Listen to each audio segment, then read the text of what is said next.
அத்தியாயம் 6. I am another you, you are another me. Rumi. மூச்சடைக்கிறது. இந்த சராசரி உலகினுள் சாதாரண மனிதனாய் என்னை காட்டிக்கொண்டு நுழையும் ஒவ்வொரு கணமும் எனக்கு மூச்சு அடைக்கிறது. மற்ற சக மனிதர்களை கண்டு அத்தனை பேரும் ஆனந்தித்திருக்கும் அதே இடத்தில் நட்ட நடுவில் நின்று கொண்டு நான் அடிப்படைகளுக்கே போராடி மூச்சுக்கு திணறிக் கொண்டிருக்கிறேன். பொறாமை? அப்படியே இருந்துவிட்டு போகட்டுமே. ஏன், நானும் இப்புவியில் ஜனித்த ஜீவன்தானே. இது எப்படிப்பட்ட ஓரவஞ்சனை!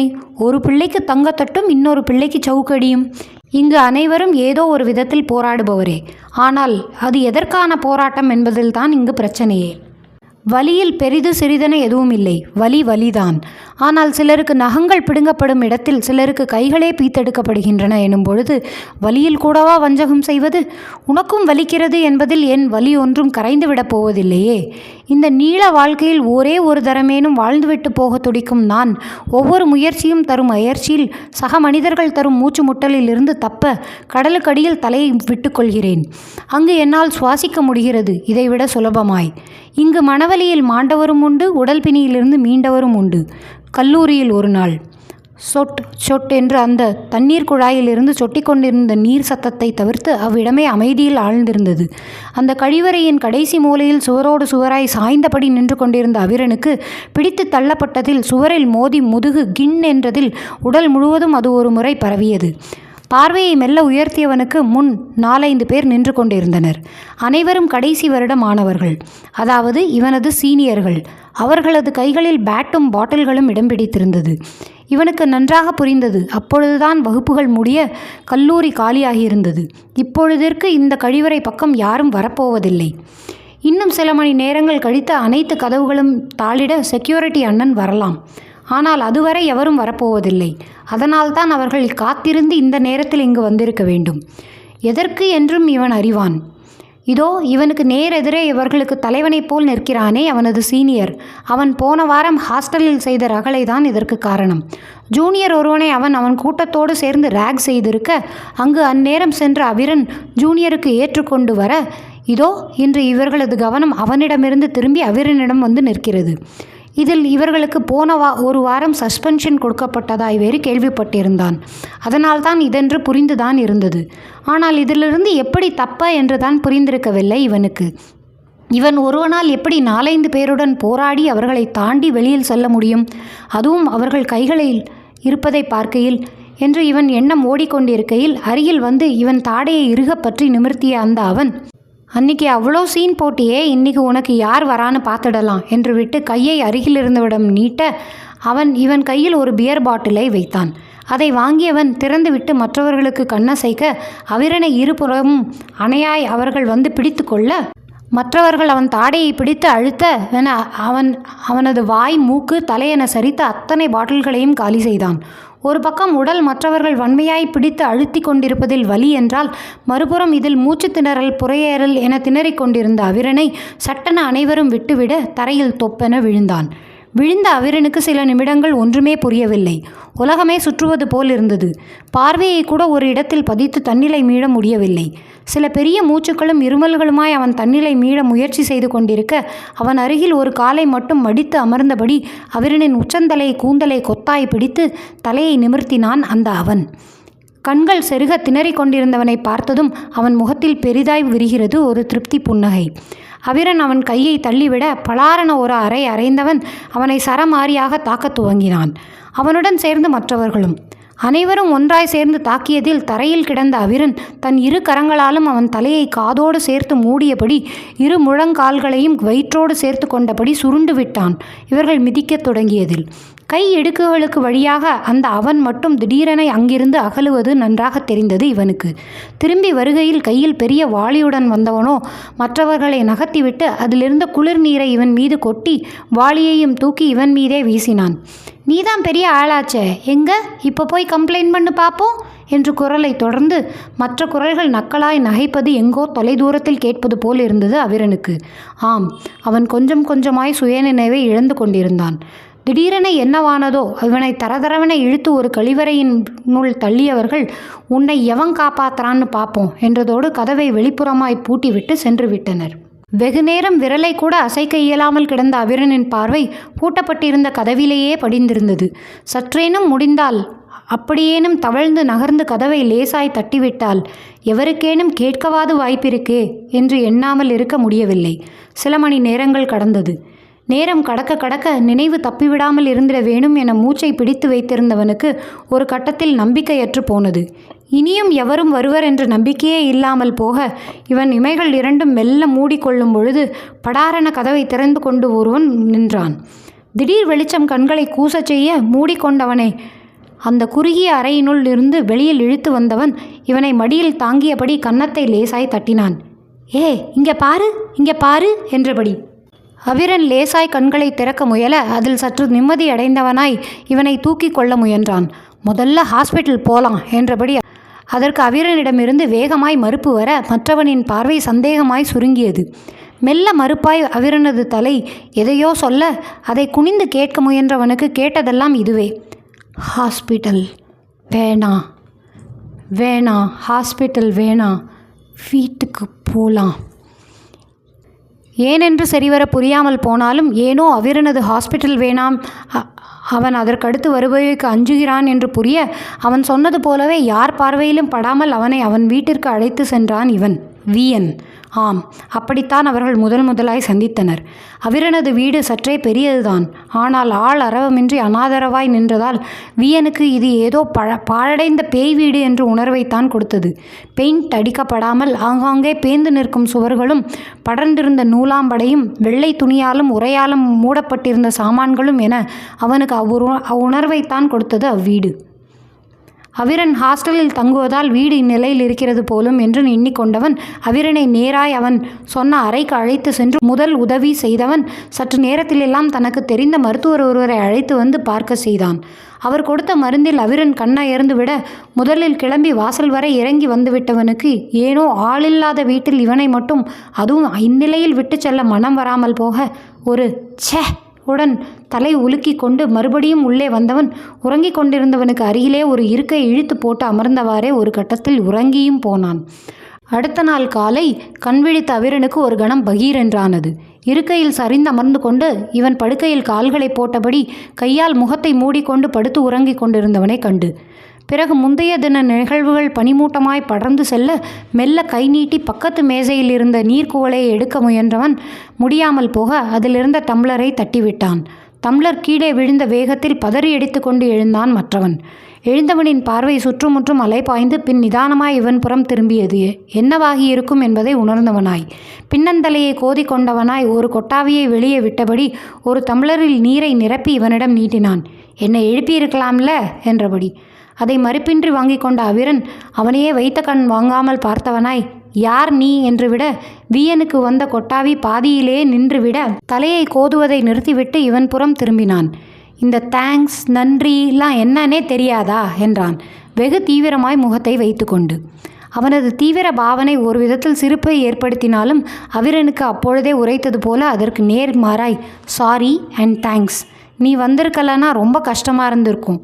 யார் நீ என்று நன்றாய் பேசிக்கொண்டே வந்தவன் மறுபடியும் அதே புள்ளியில் வந்து நிற்க நாடகத்தனமாய் தன் நெற்றியில் லேசாய் அரைந்து கொண்டான் வியன். பின் மற்றவனிடம் வலக்கையை நீட்டியபடி நான் வியன், உன் பேட்ச் தான், பக்கத்து கிளாஸ் என்றான். அவிரன் நான் அவிரன் என்று விட்டு தன் முன் நீட்டப்பட்டிருந்த அவன் கையையும் தன் கையையும் பார்க்க அதை கவனித்த வியனோ சட்டென கையை பின்னால் இழுத்துவிட்டு அவிரனின் தோள்பட்டையில் மென்மையும் தயக்கமுமாய் விரல் நுனி கொண்டு தட்டி கொடுத்தான். சாரி, உன் கையில் அடிபட்டிருக்கிறத மறந்துட்டேன் என்றவாறு. இவனது இச்செயலில் விழிவிரித்து பார்த்திருந்த அவிரனுக்கு இதழோரங்களில் மெல்ல அரும்பியது சிறு புன்னகை. பரவாயில்ல என இரு என்று விட்டு படியிறங்கி சென்ற வியன் திரும்பி வந்தபொழுது கையில் ஒரு ட்ரே இடம் பிடித்திருந்தது. அதை கொண்டு வந்து மெத்தையில் அவிரன் அருகில் வைக்கவும் அவிரனின் பார்வையில் படுகிறது அதில் இருந்த பிரெட் டோஸ்ட்டுகளும் ஸ்மூதியும். வியன் இங்கே எதுவுமே இல்லை, நேற்று நைட்டு மருந்து வாங்க போனப்போ பக்கத்து கடையில் வாங்கிட்டு வந்தேன். இப்போதைக்கு இதை சாப்பிட்டு மாத்திரை போட்டுக்கோ, லஞ்சுக்கு வேறு ஏற்பாடு பண்ணுறேன் என்றான். அவிரனுக்கு பயங்கர பசி, அதிலும் டோஸ்ட் வாசம் வேறு இன்னும் பசியை கிளப்பிட முதலில் கை வைத்து விட்டவன் பிறகு நினைவு வந்தவனாய் உனக்கு நீ சாப்பிடலையா என்றான். வியனின் கையில் எதுவும் இல்லாததை கண்டு முறுவல் செய்து மறுப்பாய் தலையசைத்த வியன் இல்லை, நான் பிரேக்ஃபாஸ்ட் சாப்பிட்றதில்ல என்று விட ஓ என்ற அவிரன் பிறகு சாப்பிடத் தொடங்கினான். எங்கேயாவது ஏன் இல்லை நீயும் சாப்பிடுன்னு ஒரு வார்த்தைக்காவது சொல்கிறானா பாரு என்றொரு போலி பெருமூச்சுடன் மறுபடியும் வி இருக்கையில் சரிந்துவிட அவிரனோ பார்வையை திருப்பாது, உனக்கு தான் தெரியும் ஏன்னு, மாட்டேன்னு சொல்கிறவனை நான் ஏன் கட்டாயப்படுத்தணும் என்று விட அவன் என்னமோ சாதாரணமாய்த்தான் அதை சொன்னான். ஆனால் வியனின் விழிகளில் சட்டென தோன்றி மறைந்தது ஒரு ஒளிக்கீற்று. அதை காட்டிக்கொள்ளாது ரைட்டு தான் என்று கேலியாய் சொன்னதோடு முடித்து கொண்டான் வி. அவிரன் உண்டு முடிக்கும் வரை காத்திருந்தவன் அவன் முடித்ததும் மாத்திரையையும் தண்ணீரையும் கொடுத்துவிட்டு அவன் எதிரில் சென்றமர்ந்தான். இப்போவாது சொல்றியா ஏன் இப்படி ஆச்சுன்னு என்றபடி. முதலில் என்ன ஆச்சு என்று கேட்பதற்கு மாறா ஏன் ஆச்சு என்று கேட்டவனையே ஒரு கணம் கேள்வியாய் பார்த்தான் அவிரன். என்ன என்றான் வியன். பொதுவாக என்ன ஆச்சுன்னு தானே கேட்பாங்க என்றான் அவிரன். அவிரன் எதற்காக கேட்கிறான் என்று வியனுக்கும் புரிந்தது. வெளியில் பூட்டின ரெஸ்ட் ரூம், அதுக்குள்ளே நீ கிடந்த கோலம், இது போதாதா என்கவும் ஓ என்று லேசாய் தலையசைத்தவன் இன்னும் மெல்லிய சந்தேகம் ஒன்றுடனே நடந்ததை சொன்னான். ஸோ நீயா தேடி போய் விழுந்திருக்க என்றான் வியன்.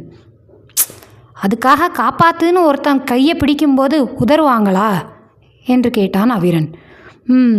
சுற்றி யாரும் இல்லைன்னா என்று வியன் கேட்க இருவரின் பார்வையும் ஒரு கணம் ஒன்றினுள் ஒன்றாய் எதையோ தேடி பார்த்து கொண்டது. முதலில் பார்வையை விலக்கிய அவிரன், நீ எப்போவுமே இப்படித்தான் பேசுவியா என்க, இல்லை எப்போவாது தான் என்று லேசாய் கண் சிமிட்டி சட்டென ஒரு புன்னகையை தத்தெடுத்தன வியனின் இதழ்கள். யாரு பண்ணா என்று வியன் கேட்க அவிரனிடம் மௌனம். சொல்ல மாட்ட என்று வியன் சொல்ல, எனக்கு பிரச்சனை இல்லாத வாழ்க்கை வேணும் வி என்றான் அவிரன். அப்படி ஒன்று கிடையாதுன்னு உனக்கும் தெரியும். இடைவெளி என்று வந்து விழுந்த பதிலில் இருவரும் ஒருவரை ஒருவர் வெறித்து நோக்க அவிரனோ தேவையில்லாத அவாய்ட் பண்ணுற வர என்று விட அவனையே சுட்டி காட்டிய வியன், எது இது தேவையில்லாததா என்றான் காட்டமாய். இது இதோட விடுறது நல்லதுன்னு நினைக்கிறேன் என்றான் அவிரன். பட்டண மெத்தையிலிருந்து எழுந்து கொண்டான் வியன். புல்ஷிட் என்று விட்டு படிகளை நோக்கி திரும்பியவனை நிறுத்தியது அவிரனின் குரல். நீ இதுவரை பண்ணதே பெருசு, தேங்க்ஸ், இனி நான் பார்த்துக்கிறேன், நீ வீட்டுக்கு போ என்று முடிப்பதற்குள் சட்டென திரும்பியவன், எனக்கு போக வீடு இல்லை என்று விட அவிரன் ஒரு கணம் பேசுவதை நிறுத்திவிட்டான். அந்த இடத்தில் ஒருவித அசௌகரியமான அமைதி நிலவியது. ஆழ மூச்சிழித்து விட்டுவிட்டு தன் நிலை மீண்ட வியன் புன்சிரிப்புடன் ஒன்றுடன் அவிரனிடம் வந்தான். வாய் வாய், இந்த வாயால் தான் இப்படி இருக்க நீ. முதல்ல ஒழுங்காக சாப்பிட்டு உடம்ப தேத்த பாரு, அப்புறம் என்ன விரட்டுறதெல்லாம் பற்றி யோசிக்கலாம் என்று அவிரனின் முடியை கலைத்துவிட்டு சென்றவன் ஒரு நொடி நின்று திரும்பினான். எனக்கும் ஒருத்தரை பார்த்துக்கிறது இதான் ஃபர்ஸ்ட் டைம், சீக்கிரம் சரியாகிரு என்று விட்டு இறங்கி சென்று விட்டான். எவ்வித உணர்வையும் வெளிக்காட்டாமல் சென்றவனே வெறித்தபடி அமர்ந்திருந்த அவிரனுக்கும் அதுதான் முதல் முறை அவனை ஒருவர் பார்த்து கொள்வது. இருவருக்குமே அது ஏதோ ஒரு விதத்தில் பிடித்து போனது. அவிரன் அதற்கு பிறகு வியனை போ என்று சொல்லவும் இல்லை. வியன் அவிரனிடம் அதற்கு பிறகு யார் செய்தது என்ற கேள்விகளையும் கேட்கவில்லை. சில நாட்களுக்கு இருவருக்கும் சேர்த்து விடுப்பு சொல்லிவிட்டு அவிரனுடனே அவ்வீட்டில் தங்கியிருந்தான் வியன். நீ காலேஜ் போல என்பது போன்ற அவிரனின் கேள்விகளுக்கு வியனின் பார்வை அவிரனையே சுட்டி காட்டும். இப்படி விட்டுட்டா என. உண்மையில் வியனின் உதவி அவிரனுக்கு பல விஷயங்களில் தேவையாய் இருந்தது. இருந்தும் அவ்வப்பொழுது இது போன்ற பேச்சுக்களும் வந்தன. அதன் முடிவில் அவிரனது நீ கிளாஸ் பங்க் பண்ண என்ன காரணமாக யூஸ் பண்ணுற என்ற கிண்டலும் அதற்கு வியனின் எல்லாம் என் நேரம்தாண்டா என்று அலுப்புமாய் முடியும். இப்பொழுது அவிரனின் உடல்நிலை நன்றாகவே தேறி இருந்தது. ஆனாலும் இன்னும் வழக்கால் தான் ஊன்றும் பொழுதெல்லாம் விற்றென ஒரு வலியை தந்து கொண்டிருந்தது. அதனாலேயே அவன் ஒரு இடத்தில் அவ்வளவாய் அசைவதில்லை.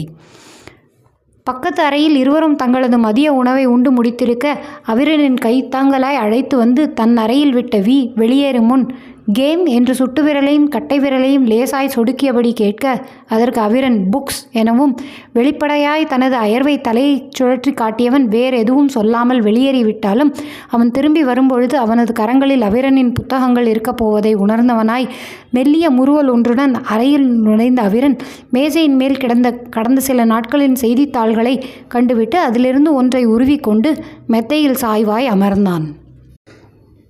ஒவ்வொரு செய்தியாய் பார்த்து கொண்டே வந்தவனின் பார்வை ஒன்றில் சட்டென உறைந்து நின்றது. அது போதை மருந்தின் தாக்கத்தால் வாகனத்தின் முன் தவறி விழுந்த கல்லூரி மாணவன் ஒருவன் சம்பவ இடத்திலேயே உயிரிழந்திருந்த செய்தி.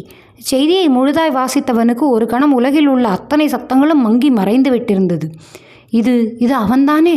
இவனை இந்நிலைக்கு ஆளாக்கி அந்த சீனியர் தானே? ஆம், அவனேதான், சந்தேகமே இன்றி அவனேதான். ஆனால் எப்படி? அவிரனால் நம்ப இயலவில்லை. சில நாட்களுக்கு முன் தன்னை அப்படி அடித்து நொறுக்கிய ஒருவன் இன்று இல்லை என்று நம்ப இயலவில்லை. அதிலும் அவன் மரணத்திற்கான காரணம் ஏதோ உறுத்தலாய் உணர்ந்தான் அவிரன். அவிரனின் எண்ணங்கள் ஒன்றிலிருந்து ஒன்றாய் தாவிக் கொண்டிருக்க அவை அனைத்தும் சட்டென அமிழ்ந்தது வியனின் காலடி சத்தத்தில். கையிலிருந்த செய்தித்தாளை மடித்து கட்டிலுக்கடியில் போட்டவன் முகபாவத்தை மாற்றிக்கொண்டான். வியன் கையில் இவன் கேட்ட புத்தகங்களை தூக்கி கொண்டு வரவும். இன்று இருள் வானிற்கே உண்டான கவர்ச்சியில் அந்த இடமே நிசப்தமாய் நின்றது. அதை எதிரொலிக்கும் விதமாய் அந்த நீச்சல் குளத்து தண்ணீரும் என. அந்த நீச்சல் குளத்தையே வெறித்தபடி நின்றிருந்த மிளிராவினுள் எண்ணங்கள் எண்ணங்கள் எண்ணங்கள் மட்டுமே. ஆனால் அதில் எதுவுமே துளி தெளிவுமின்றி ஒன்றை ஒன்று துரத்தி கொண்டிருந்தது. அத்தனைக்கும் நடுவில் மெல்ல எழும்புகிறது அந்நினைவு. அது அவளது பள்ளிக்கால நிகழ்வு. மிளிரா ஒரே ஒரு வருடம்தான் அந்த பள்ளியில் பயின்றாள். அதற்கு முன்னெல்லாம் அவள் ஹோம் ஸ்கூலிங் செய்திருக்க இவளது முதல் பள்ளி அனுபவமே அதுவாய்த்தான் இருந்தது. அப்பொழுது அவள் 8ஆம் வகுப்பிலோ இல்லை 9ஆம் வகுப்பிலோ இருந்தாள். இவளுக்கு நண்பர்கள் என பெரிதாய் யாரும் இருக்கவில்லை. ஏன், இவள் யாரிடமும் அவ்வளவாய் பேசவும் இல்லை. இவள் தான் உண்டு தன் வேலையுண்டு என்று இருக்கவே அதுவே மற்ற மாணவர்களுக்கு இவளிடம் ஒரு ஒதுக்கத்தை கொடுத்திருந்தது. தானாய் சென்று பேசியும் அளவாய் பேசுபவளிடம் அதற்கு மேல் காரணமின்றி பேசுவதை தவிர்த்து கொண்டனர் சிலர். தினம் ஒரு குரூப் என பெயர் வரிசையில் தனித்தனி குழுக்களாய் பிரிக்கப்பட்டு அவர்கள் பள்ளி நேரம் முடிந்த பிறகு சற்று நேரம் இருந்து வகுப்பறையை சுத்தம் செய்துவிட்டு போக வேண்டும் என்ற முறையின்படி அன்று மிளிராவும் தங்கியிருந்தாள். அவளுடன் இன்னும் இருவரும் அந்த வகுப்பில் இருந்தனர். இவள் போர்டை துடைக்கவென கையில் ஒரு டஸ்டரை எடுத்துக்கொண்டு நகர முற்பட வகுப்பறையினுள் வேகமாய் நுழைந்தான் ஒருவன். அவனும் இன்று சுத்தம் செய்யவென தங்கியிருந்தவன்தான். வேக எட்டுக்களுடன் இவளை நெருங்கியவன் இவள் கையிலிருந்த டஸ்டரை வெடுக்கென பிடுங்கவும் இவளுக்கு குழப்ப நிலை. அவனோ, என்ன திமிரா, மனசில் பெரிய இவன்னு நினப்பா, புது ஸ்டூடெண்ட் ஆச்சேன்னு ஃப்ரெண்ட்ஸ் ஆகலாமே நானா வந்து பேசினா காதிலே விழாத மாதிரி போவியா என்று ஒவ்வொரு கேள்விக்கும் இவள் இடப்பக்க தோளை பிடித்து தட்டி தள்ளிக்கொண்டே வந்தவன் அவள் சுவரில் மோதி நிற்கவும் அவள் முகத்தையே பார்த்தான். இவன் எதிர்பார்த்த மாற்றம் எதுவும் இல்லாமல் போனதில் எரிச்சல் எரிகடலாய் பொங்குகிறது இவனுள். மெத்து மெத்தென்று இருந்த டஸ்டரால் அவள் தலையில் பட்டு பட்டு என்று தட்டத் தொடங்கினான். சொல்லு, வாயை திறந்து ஏதாவது சொல்லு என்றபடி. இப்பொழுதும் அவளிடம் மௌனமே. அமைதியாய் பார்வையை தழைத்து தரையை வெறித்து கொண்டு அவள் நிற்க அதில் கடுப்புற்றவன், பேச மாட்ட என்று டஸ்டரை வேகமாய் ஓங்கவும் அங்கு அவன் தலையில் ஒரு டஸ்டர் வந்து விழவும் சரியாயிருந்தது என்று எரிச்சலாய் திரும்ப அரை வாயிலில் நின்றிருந்தான் அவிரன். என்ன கொழுப்பா என்று இவன் கேட்க, மேம் தான் க்ளீன் பண்ண சொன்னாங்க என்று அவிரனின் உணர்வுகளற்ற குரலில் அதன் உள்ளர்த்தம் புரிந்துவிட அவனிடம் பாய துடித்தவனை பிடித்து நிறுத்தினர் அவனது நண்பர்களான மற்ற இருவரும். டே வேணா, அவன் பிரஸ் என்று அவன் காதில் முணுமுணுத்தவர்கள் அவனை அவ்வறையிலிருந்து வெளியே தள்ளி கொண்டு சென்றனர். அவிரன் கிளாஸ் பிரசிடெண்ட். அவனிடம் பம்பிழுத்து நாளை இது பெரிய பிரச்சனையாய் ஆகிவிடக்கூடாதே என்றுதான். இன்னமும் அப்படியே மௌனமாய் தரையை பார்த்தபடி நின்றிருந்த மிளிராவிடம் வந்த அவிரன் தன் பாக்கெட்டிலிருந்து ஒரு கைக்குட்டையை உருவி அவளது முகத்தில் வலப்புறம் முழுவதும் படிந்திருந்த சாக்பீஸ் பொடியை மெல்ல துடைக்க தொடங்கினான். நீ வீட்டுக்கு போ, இங்கே நான் பார்த்துக்கிறேன் என்றபடி. மிளிராவின் பார்வை அவிரனையே வெறித்திருந்தது. சில நொடிகள் மௌனத்தில் கழிந்தன. சட்டென துடைத்து கொண்டிருந்த அவனது கரத்தை தட்டிவிட்டவள் தன் பையை தூக்கி கொண்டு வெளியேறிவிட்டாள். அதுதான் அவர்களிடையே நடந்த முதலும் கடைசியுமான உரையாடல். அதற்கு பிறகு அவிரனும் இவளிடம் பேசியிருக்கவில்லை, இவளும் அவனிடம் பேசியிருக்கவில்லை. சில மாதங்களில் அவள் அப்பள்ளியை விட்டே நிற்கும்படியாகிவிட எந்தவித தொடர்பும் ஏற்படக்கூட வாய்ப்பில்லாமல் போனது. அதற்கு பிறகு அவனை இப்பொழுதுதான் பார்க்கிறாள். முதலில் சட்டென ஒரு திடீர் நிம்மதி பரவியதில் அவிரன் என்று விட்டவளுக்கு பிறகே உரைத்தது கடைசி முறை அவள் உதவி கேட்டபொழுது என்ன நடந்ததென. அவளால் எதை பற்றியும் நேராய் சிந்திக்க இயலாமல் போக எதுவிடமிருந்தோ தப்புவது போல அங்கிருந்து ஓடிவிட்டாள் மிளிரா.